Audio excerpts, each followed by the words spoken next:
To start things off, it's been about a month and a half since you were accepted for Dakar. Has it sunk in yet that you're actually going to be there in about 3 months from now? No, not really. Actually, um, yeah, sure, it has sunk in since today I got the email that I've been accepted because when I got the email, I expected it to come one day later, and I was in the car together with my father, and we were just chatting about some things, and then I just went on my phone. I saw there's an email, but I didn't really think about the DACA at this moment, and then it surprised me. I didn't know what to say. It took me a moment. My dad was talking about whatever. I can't even remember. And then suddenly I was quiet and he said, "What is it? What is it?" And then we both realized, okay, we are going to Dhaka. And yeah, sure, it has sunk in a bit.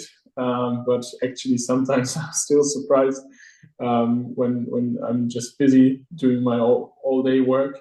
And at some point, I think about, wow, it's only, oh, let me check, 112 days until Dakar. No, it's crazy. Yeah, I can't. Sometimes I can't realize it. Sometimes it just gets me right away, and I was like, oh shit, yeah, do it. You're doing it.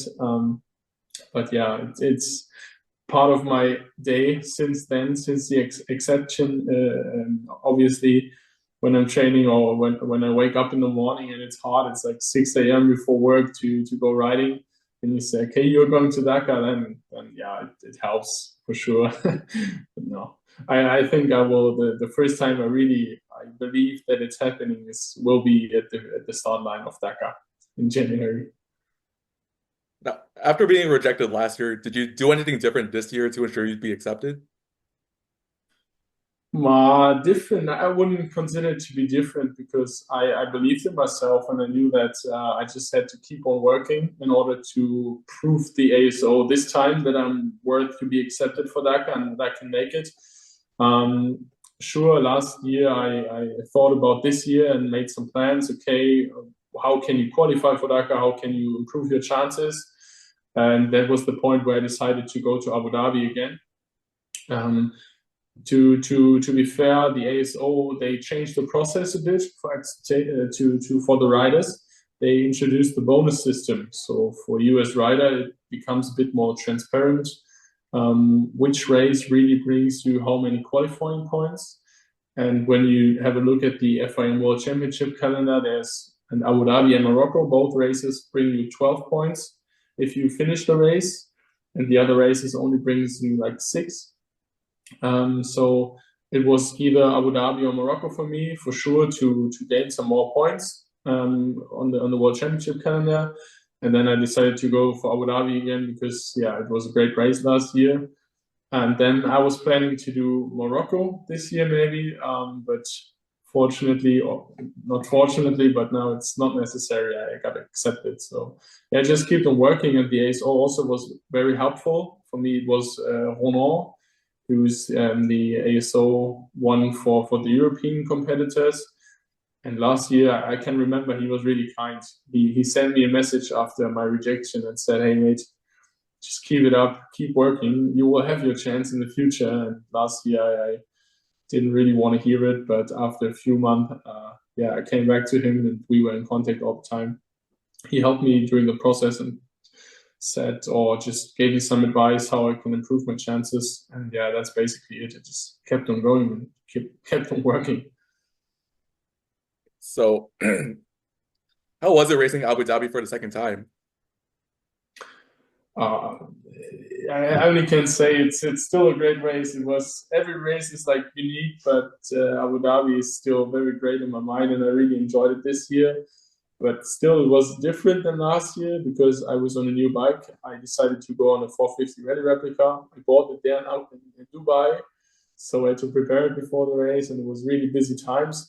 But still, in the end, it was a great race. It was um, I especially compared to last year, I saw that I improved a lot. So maybe it's not too bad that I took a shot for the Dakar this year and not last year, or 2025, not 2024, because I saw that the level of racing was about the same when it comes to the stage length and from the terrain.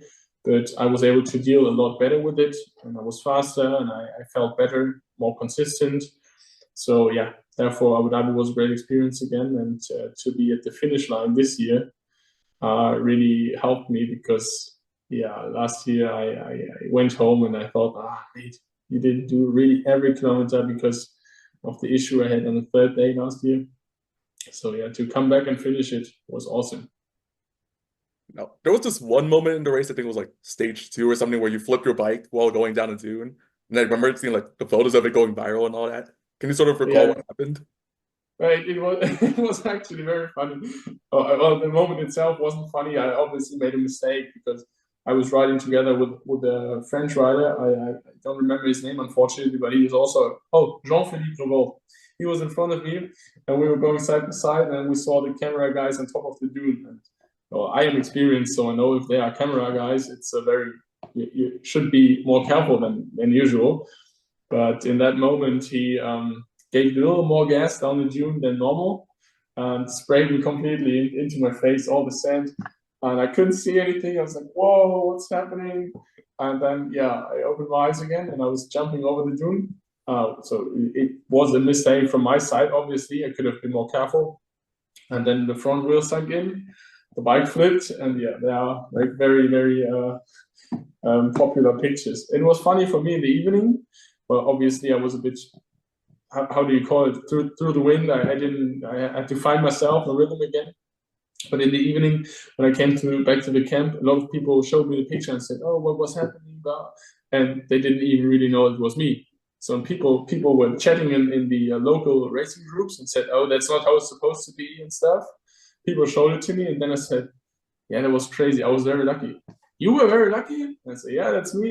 And then I got the photo package, and then I have the whole photo series of it. There are like 20 pictures where you really can make a video out of it, like snapshots. And yeah, they called it unofficially the picture of the race. It's only unofficially, but yeah, I'm just really lucky to walk away from it because yeah, all the photographers were there. And then I was just picking the bike up. Yeah, thank you, and just kept going. And it took me like 1 or 2 minutes to really stop and take a moment and realize, whoa, that was a big one, but nothing was broken. Well, I was fine, and nothing on the bike was really nothing was broken. The handlebars were straight. I could just continue on, and I was so lucky about that. And yeah, I hope I learned from that. So definitely, I took some time to reflect on it, how it happened, and how I can prevent it the next time. Now, given you were turned down for Dakar last year, did you feel like any sort of pressure to do well at Abu Dhabi? Before the race, a little bit. I'm sure I had these thoughts of what happens if you don't finish again, because even a 5-day rally in Abu Dhabi, as you can see on my crash, or even from mechanical failures, a lot can happen during the race. So a lot can go wrong that I wouldn't have finished the race. But during the race, I just really tried to make my mind free of that. Because if you are starting into the stage and think about, you can't make a mistake, or if you're worrying, it can go wrong. So you just have to free yourself from that. During the race, I didn't thought of it because I was busy all day riding and also preparing afterwards. And after the rally, I realized, yeah, okay, perfect. Pressure is gone. You did it. It was a huge step direction Dakar. So everything went well. I'm happy about it. So after that, I was racing Rally Breslau for I think the 7th time for you. Yeah, Especially I yeah, think we were on the Circle for the first time as well. How was that? true. It was great again because I'm not sure if I mentioned it last year during our first interview, but Breslau was like my favorite race every year because for me it's like coming home. It's like they call it the Breslau family, and for me it's also family because I know so many people in the camp and like all the German guys, also international guys I get to meet every year there. But it was a difficult one this year because for Abu Dhabi, I sold my enduro bike in Germany to be able to afford the start costs and also the bike there. So, like about 2 weeks before the race, I still had no bike to compete, but I was registered. I decided to use the KDM 950, the more than 200 kilo bike from my dad, which was like the worst case scenario, but still it was for me, okay, you will be on the start line and you will make some experience. But I knew that I wouldn't be competitive. And then suddenly there was a chance coming up because I got to know a Sherco dealer here nearby Berlin, Bernd from Biking Motors, and he's also a huge Dakar fan. And then we were talking about he would like to support me, and then I got the chance to get a brand new 450 Sherco for competing at Rally Breslau, and even now for training purposes. He gave it to me in order to support me, and I'm really thankful for that. During the Dakar, during the Breslau, the bike was really good, but it was sure I had to adapt at first. Really, I got it with I think 0.5 hours on the bike on the engine. Then I did a half an hour of training enduro, and then I brought the suspension to my suspension guy here nearby Berlin and said I need a good rally suspension.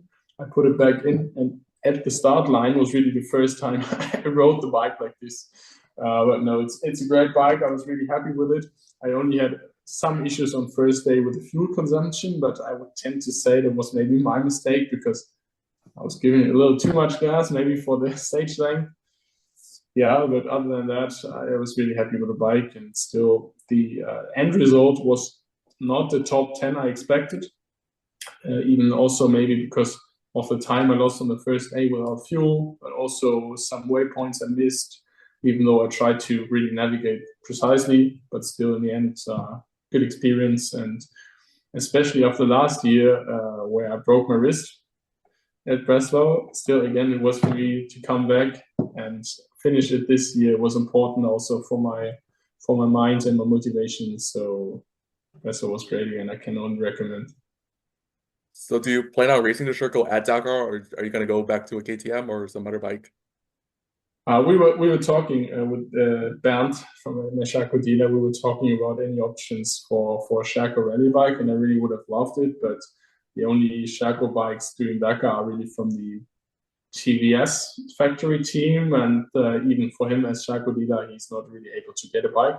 So yeah, I'm going back for a KTM. I bought a KTM 450 rally replica from 2020. Which had a new engine when I bought it, but still I have some work to do now to rebuild it, because at the end of November it's going to Barcelona to the port and it's being shipped. So yeah, it's being rebuilt. It's not that I wouldn't have trust Sherco with the task of doing Rally Dakar, but to prepare an enduro bike like this 450 for Dakar is just too much of work and too much of risk. If you have the option of a KTM Rally replica, which is well proven at Dakar, that's just the best shot for me now.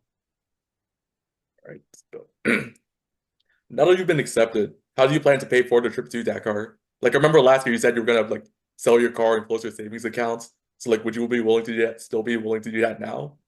Yeah, that was my plan for Dakar last year, but I had to close all my saving accounts for Abu Dhabi this year in order to make it even to the race, in order to qualify maybe. And yeah, now that I accepted, I have some sleepless nights about that topic. After my rejection last year, I had to make a decision whether to go for maybe Dakar competition next year or to work on my education and my career. So at the end of last year, I started my master's. So I'm even working less now, 20 hours a week, earning less money. So that's a big topic. But right now there's a semester break during the 2 semesters where I'm working 40 hours a week just to get every cent possible to put it in the Dakar project. I think now we have middle of the month, and I don't want to look at my bank accounts, but I think there's less than 100 euros right now because everything is going into the Dakar. Other than that, to pay for the entry fee and for the service team, at least the part of the service team, I'm having a credit now, which is being paid out next month. It's 50,000 euros. So yeah, my plan was to pay most of it alone. And yeah, I'm having a payment plan now for the next 7 years, where I'm going to pay off my Dakar for next January. Yeah, some people here understand my motivation. Some people in Germany call me crazy. But yeah, it's just the way I'm doing it. Still, obviously, I'm having supporters who made it possible to go to Abu Dhabi. My biggest one is the German ADAC right now, which is like the car motorsport federation, I think you can translate it. Yeah, and they are supporting me for Dakar, which is really helpful. But other than that, I'm still looking for partners and sponsors, obviously, who believe in my dream. That's a lot of work, and still working on it. Still having trust that I will still find other partners who are supporting me. But yeah, I'm sure not every solution is found right now for that. But I will be able to keep up with my payment plan for Dakar, also with the rally team, and I'm sure nothing can stop me right now to make it to the start line. Now, I remember last year you said that one of the things you wanted to do was to bring your dad with you to Dakar if you could afford it. I assume that's still something that you plan on doing if you can. It's not an option if I do it. I will do it for sure. We have planned it already.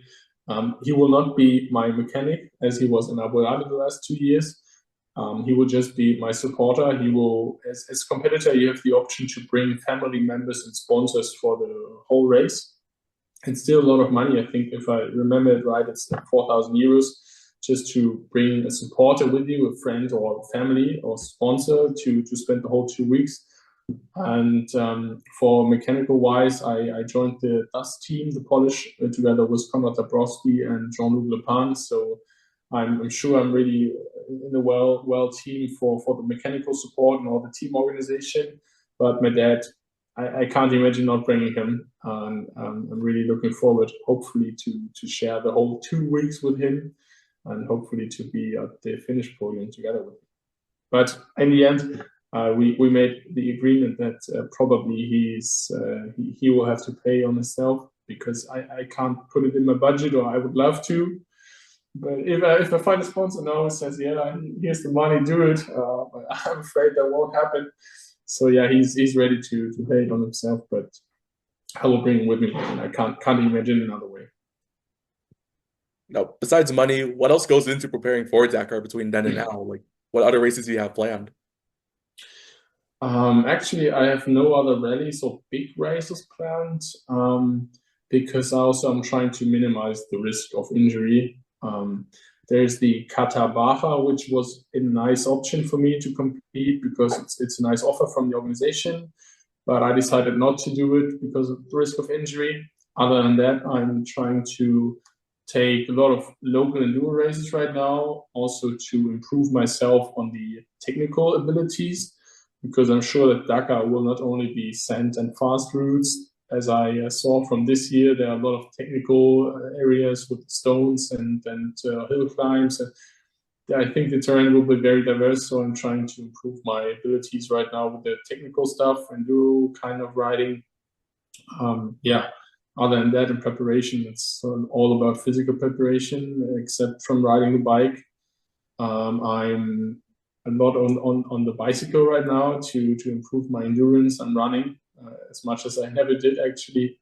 I think there's 3 cardio sets a week, and also going to the gym. I talked to some people who gave me some advices on how to train.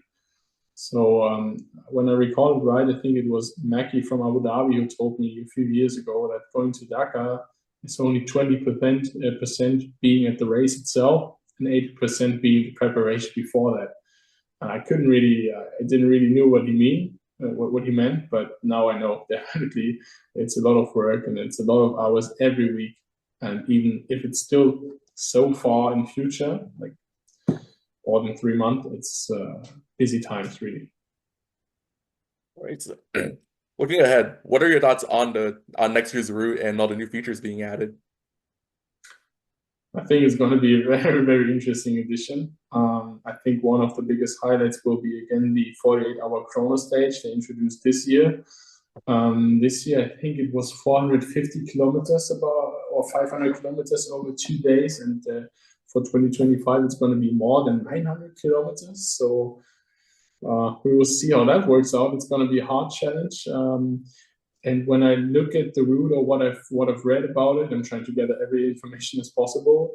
The terrain for this year's Dakar will be a bit different. It will be less stony, less gravelly, more sand, because I think the cars they said that they are having problems or issues with tire punctures. So I think that's good for me because from Abu Dhabi I'm rather used to ride in the sand, not too much on the stones. I think I wouldn't have a problem to go through the stones, but I won't be as fast. So for me, maybe the new route is good. And for me, my personal highlight, what I'm really looking forward to, is the mass start on the last day they introduced.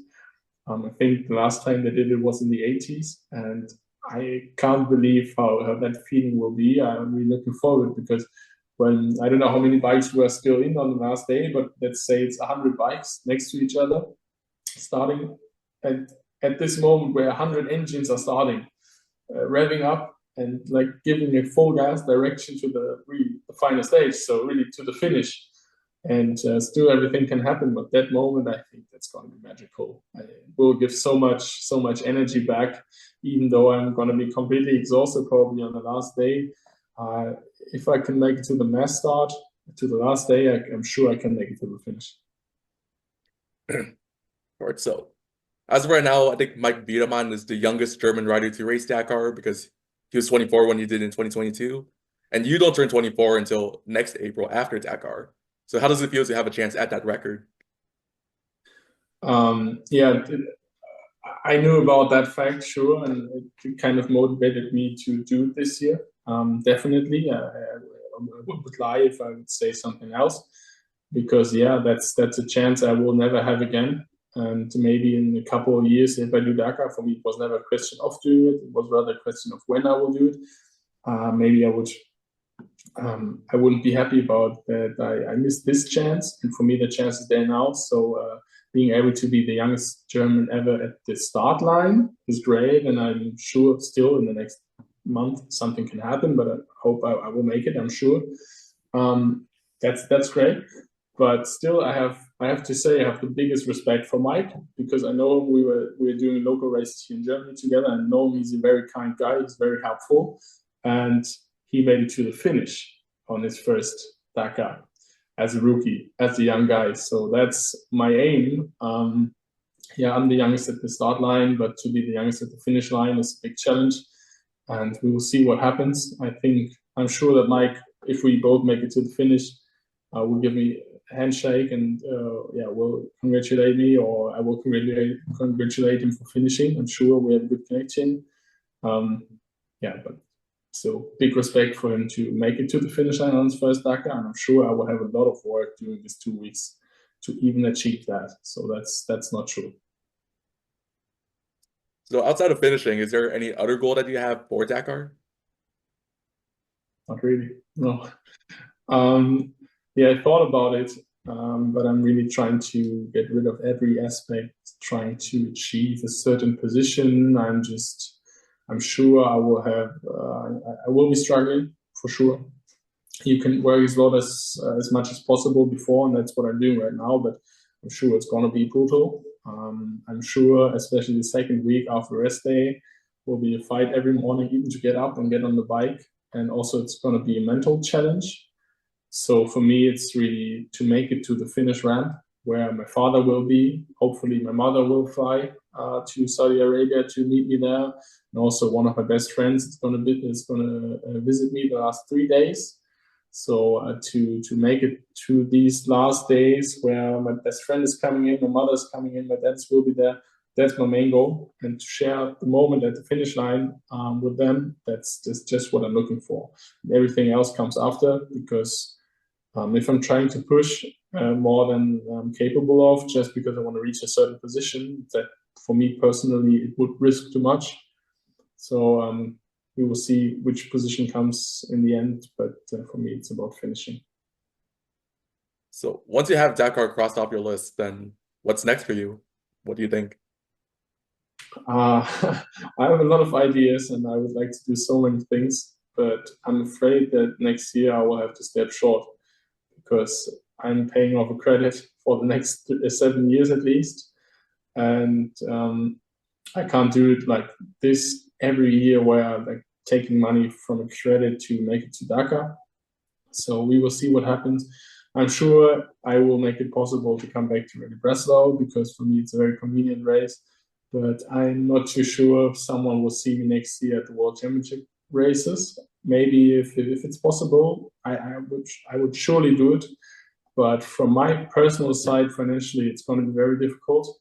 But when I look at the future, or maybe at the Dakar 2026, I would see myself as a navigator, maybe in a car, in a cockpit, because I would really love that. Doing my 2 competitions at Phoenix Rally, I was a navigator in the desert, And yeah, I really like it. And I think for the future, that would be something that would really interest me. And together with my driver in Abu Dhabi, at the finish rally, Ali Garib, we were thinking about maybe doing Dakar Classic. Just an idea, nothing too serious. But we are driving a Land Rover Defender from 2006, and he competed at the Dakar Rally 2015 with it, I think. Don't recall on the certain year, but I think this year Dakar Classic is until 2005 vehicles or something. Next year, I assume it's going to be 2006. So maybe it's an option to do that, Dakar Classic, or maybe the normal Dakar in the car as navigator. I think that would really interest me, and I would really hope that can work out somehow. But for now, it's Dakar 2025. Focusing every day to make it possible and to make it to the finish. And I guess on a more general topic, like how popular is Rally and Dakar in Germany? Oh, that's very difficult in Germany. It's not too popular, I think. I was talking to a lot of people, obviously. They're asking me, what are you doing now? Or what are you trying to achieve? You are racing motorcycles? They ask me, and I say, yeah, I do Rally Dakar. And for some say, yes, oh, I know Rally Dakar from motorsport, from television. But mostly when I go to races and I talk to people on my age, they don't really know about Rally Dakar, and then it's rather the fathers who are interested in Rally Dakar. I can remember when I was at the first junior motorsport event from the ADAC, so that there's a pool of young motocross, enduro racer, kart racer, rally racer with me then, and then we are training together and doing some stuff together. And we were sitting together, and then we introduced me because it's more of the motocross and enduro youth, and they know each other for years. Then it was me, and I said, "Yeah, I'm doing rally racing," and all the kids thought I would be in a car, but the fathers and the parents who were sitting next to us, they were like, "Oh yeah!" And in the evening when we were eating together, I was with the fathers on a table, and then we were talking about Rally Dakar, and they were like all over it. They loved it. And they all said, yeah, I was following it 20 years ago. Holy shit, nice, doing. So yeah, maybe in the older generation, it's more popular than the younger, but I'm trying to convince or just bring it back to other people in my age. When I was with my rally bike on the local track, I think 2 weeks ago, there were a few local new racers I knew, and I said, yeah, why don't you ever try on the rally bike? I said, what, this kind of big bike can't be fun. And they all came back with big smiles. So maybe one or two of them I can convince to try rally racing at some point. That would be, I would really be happy about it. But yeah, it's difficult in Germany really, because especially if I look at finding sponsors, it's more difficult I think than in other countries. And yeah, it's making me a hard time right now, but still doesn't matter. So I'm working on it. So when you look at like yourself and Mike, like do you sort of see yourself as like the next generation of German riders in rally? Like how does Mike and myself, yeah. we Like you both two together. yeah, like how does it feel to like be like the next generation of German Dakar riders? Well, it feels great. I have to say that Mike is a few steps further than me for sure. Even also in local enduro racing, he's faster than me. But that we both are the young guys, young German guys at Dakar, I think is very unique because when I look at the next years, I think there will not be many young people from Germany who will make it to Dakar. There are a few around Mike, some friends of him who are also trying to achieve that, and I hope they will make it. But rally racing for young people is getting really difficult because it's getting more expensive. Even the entry fees are getting more expensive, but also the equipment you need. You need an airbag jacket, which costs you 2,500 euros with the cartridges and all that. And it's difficult for the young riders in Germany to even afford that, especially also because the sport is not too big here and you cannot really train it in Germany.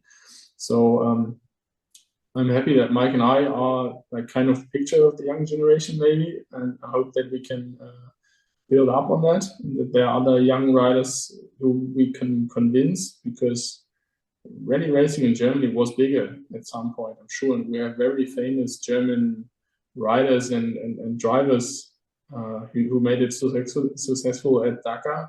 And why shouldn't we keep it up? All right. So before we wrap this up, is there anything else you'd like to add? Nothing specific. No, I just can say that everyone who thinks about doing Dakar should start tomorrow. Start today, not tomorrow, because it's a long way. And if someone is interested and wants to know how things are working out, I'm really happy to share my experience. I'm not trying to make it behind a closed door and just try to make it myself. I'm really happy about everyone who would like to ask me about how to make it to Dakar. Even it's just like I want to do it at some point. How can I do it? Just if you are like not even made the first step or something, feel free to ask me because I really would be really happy to help everyone doing it because when I look at rally racing, it's a community. What makes it special, and that everyone helps each other. And I'm sure that if there's someone I can bring to rally racing, even if it's only participation in Breslau, I gain one more friend, and I gain someone who would be willing to help me on track, and that I would like to help. So yeah, if someone is interested, let me know. I would really like to help you to get a foot into this sport.